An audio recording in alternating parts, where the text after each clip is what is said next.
In this video, I'll guide you through two methods to open a Jupyter Notebook, one in a default location, and the other in a specific folder.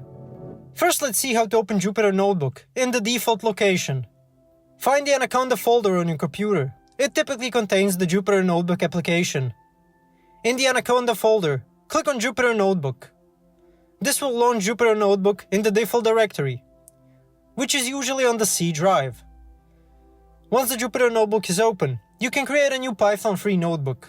Write and run your code to test it. For example, you can write print hi. Now, how do you open Jupyter Notebook in a specific folder?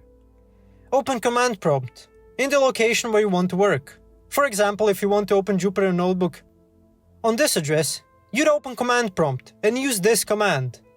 You can also navigate to the folder in the File Explorer, then type cmd in the address bar and press enter. This will open command prompt directly in that folder. In the command prompt, type Jupyter Notebook. This will open your Jupyter Notebook in the specified directory. Create new notebooks as needed. For example, create a new Python-free notebook. Thanks for watching. If this video was helpful, please like and subscribe to our channel for more tips and tutorials. See you next time.